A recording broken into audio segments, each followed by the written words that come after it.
It's good to go to the doctor. Thank you, Matt. And it's time for Health Watch. And as always, we are joined by Dr. Syed Hussain with Trinity Health. Thank you for joining us this morning. And I want to ask you about calcium and vitamin D levels and why they're so important to our bones. Morning. Yeah, great question. So let's talk a little bit more about this. So calcium is the most abundant mineral in the body. It is a key component of bone and teeth. And as we grow older, especially as we hit 50 and we start growing older, in women, let's talk about women first. Yeah. They can lose up to 3% of bone mass every year. Wow. Yeah, for 5 years in and around menopause. And in men, it can be 1% of bone mass loss every year after age 50.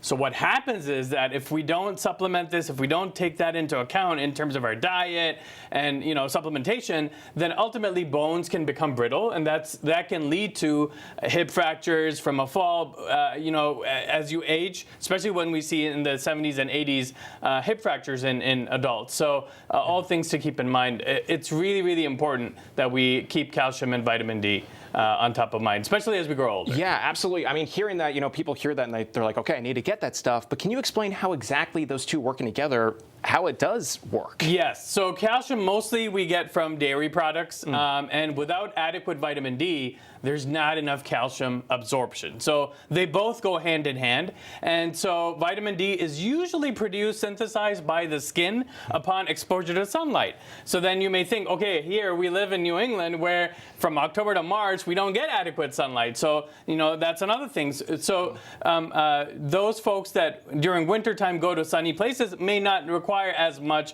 vitamin D supplementation. That makes sense. Usually it's 600 to 800 international units that is required for vitamin D, but speak to your provider. There may be some testing that may be necessary, but it's an important conversation to have.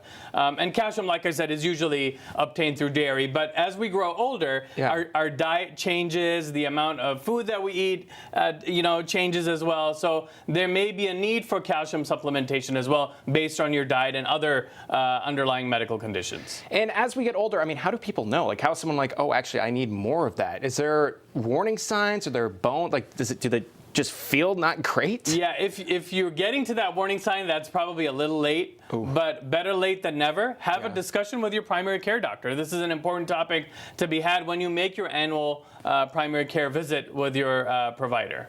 And beyond, bones, it also affects other things as well. 100%. It affects the immune system, other organs in the body, definitely. It's all interlinked.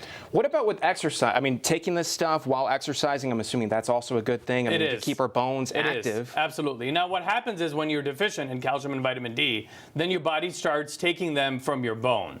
Ultimately, long-term bones can then become brittle because the body is pulling calcium from the bone. So not good either. And calcium and vitamin D, I mean, for people watching as well, what is the most simple thing? If they're like, okay, I need to get this, do they look up what has high calcium, vitamin D, or they can just go to the store? So usually dairy products come in fortified vitamin D, so that would be a good source. If you can get your vitamin D and calcium through natural means, through your diet, that's the best way possible. Okay. Now, if there are, if there's something that prevents you from dairy or you have lactose intolerance, etc., then supplementation is something that you may want to speak to with your doctor. Okay. And then my last question for you then, if you're taking this stuff, you want to be healthy, what are just some simple things to just prevent injuries?